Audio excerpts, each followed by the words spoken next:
Neuro add के 5वें जन जागरूकता कार्यक्रम के दौरान हमारी खास बातचीत हुई डॉक्टर नरसिम्हम सुब्रमण्यम से, जो दिल्ली के इंद्रप्रस्थ अपोलो हॉस्पिटल्स में एक हाईली एक्सपीरियंस्ड यूरोलॉजिस्ट और रोबोटिक सर्जन है। यह बातचीत न सिर्फ जानकारीपूर्ण रही, बल्कि एक प्रेरणादायक संदेश भी रही। I'm Dr. Subramaniam. I'm a surgeon at the Apollo Hospital. I'm also one of the founders of the Neuro Age and Research Foundation, currently serving as a secretary. ये न्यूरो की जन जागरूकता कार्यक्रम की शुरुआत कब और किस उद्देश्य से? देखिए, ये जब हमने शुरू किया था, इसका उद्देश्य जो है थोड़ा सा और नैरो था उस टाइम। उस टाइम हमने ये सोचा जिन लोगों को रिहैबिलिटेशन और फिजियोथेरेपी वगैरह की ज़रूरत है और जो अफोर्ड नहीं कर पाते हैं, उनकी तरफ ध्यान था हमारा शुरू में। लेकिन जैसे काम करते गए, फिर हम समझने लगे कि ये सिर्फ वो ग्रुप नहीं है जिनको ज़रूरतें हैं। बिकॉज़ क्या हो रहा है कि पीपल आर लिविंग लॉन्गर। जैसे उम्र के साथ जो है कि जॉइंट प्रॉब्लम शुरू होती हैं, स्ट्रोक रिलेटेड प्रॉब्लम्स होती हैं, ब्लड प्रेशर, डायबिटीज़, इन सब से रिलेटेड जो जितने न्यूरोलॉजिकल प्रॉब्लम्स आती हैं और बाकी जैसे आपने सुना होगा जैसे पार्किंसंस डिज़ीज़ है, यहाँ पे मोबिलिटी वाली इश्यूज़ आती हैं। इन सब में हमने सोचा कि अगर हम मदद करें इसमें और जितनी हम लोग सेवाएँ बढ़ा सकते हैं, उसमें फिर रिकवरी जो है और अच्छी हो जाती है। फिर उसके बाद बयान आया कि कई बच्चे हैं जिनको डेवलपमेंटल प्रॉब्लम्स होती हैं, कुछ बाय बर्थ होती हैं, जैसे सेरेब्रल पॉल्सी आपने सुना होगा, और कुछ हैं जैसे उम्र के साथ जो उनकी लर्निंग इतनी नॉर्मल पेस पे नहीं होती है, जो स्लो लर्नर्स होते हैं और जिनको प्रॉब्लम्स होती हैं जैसे ऑटिज्म है, तो इनकी नीड्स कुछ और ही होती है। तो सिर्फ फिजिकल थेरेपी एक सेगमेंट होता है, फिर इनका साइकोलॉजिकल असेसमेंट, इनके जो और ज़रूरतें समझना, तो occupational therapy, developmental paediatrics, speech, और कई बच्चे जो होते हैं जिनके हमारे देश में क्या होता है कि बच्चे जब पैदा होते हैं और कई बार हियरिंग इम्पेयर्ड होती है, जो डायग्नोस करने में कई बार टाइम लग जाता है। तो बिकॉज़ सुन नहीं पाते हैं, इनकी लैंग्वेज डेवलप नहीं हो पाती है, बोल नहीं पाते हैं। तो ये सारी चीज़ें जो हैं, if we work together, then इनका भी सॉल्यूशंस इतना अच्छे हो जाता है कि जब तक बच्चे नॉर्मल स्कूल्स में जाते हैं, they are able to learn better. हम लोगों का मेन मकसद ये है कि जो बच्चे मेन स्ट्रीम स्कूल में जा सकें, जो और बच्चों के साथ उन्हीं की तरह ग्रो कर पाए, ये मेन मकसद है। बिकॉज़ अदरवाइज़ क्या होता है कि जैसे हम जानते हैं, इस देश में जो विजुअली इम्पेयर्ड बच्चे इतने ज़्यादा हैं, वो कई बार विजुअली इम्पेयर्ड स्पेशल स्कूल्स में जाते हैं और लेकिन उनका लर्निंग उस लेवल पे नहीं हो पाता है जितना कि हम चाहते हैं, और अगर सीख भी जाते हैं, सोशल इंटीग्रेशन इतना हो नहीं पाता है। तो हम लोगों की ये आशा रही है कि ये सारी जितनी कमियां हैं, अगर इनको हम कम भी कर सकें, कई बार पूरा रोक नहीं पाते, लेकिन अगर हम इनको इतना भी सपोर्ट दे दें कि ये आपके हमारे जैसे नॉर्मल लोग बन पाए, काम कर पाए।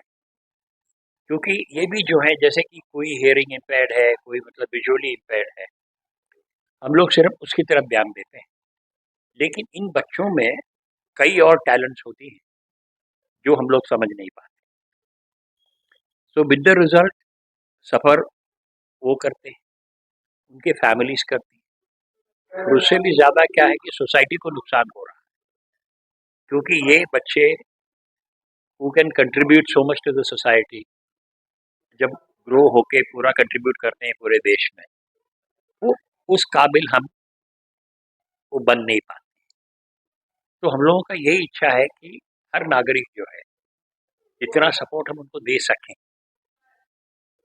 कई बार क्या होता है कि यहाँ पे आपने देखा होगा अभी, कई बार रैंप्स नहीं होती, सिंपल, इतनी इमारतें इतनी बड़ी बन जाती है, छोटा सा रैंप नहीं होता है। जिसकी वजह से जो व्हील चेयर में आ रहा है बेचारा, ही नीड्स हेल्प कि भाई कोई उसको ऊपर ले जाए, छोटी सी चीज़। सिमिलरली अगर आप देखिए कि कई बार आपने देखा होगा कि हमारे जो जितने टॉयलेट्स हैं, बाथरूम्स हैं किसी भी सेगमेंट में, ये व्हील चेयर एक्सेसिबल नहीं होती। तो वो बेचारे जो प्रोग्राम में आते हैं किसी प्रोग्राम में, जो एक्टिव है, आज देखिए हमारी one of the guest of honour wheel chair bound है, पैरा एथलीट है, इंटरनेशनल पैरा एथलीट। तो इन लोगों को कुछ नहीं चाहिए, काबिल लोग हैं, थोड़ा सा सपोर्ट चाहिए होता है, जो हमें कुछ खास करना नहीं।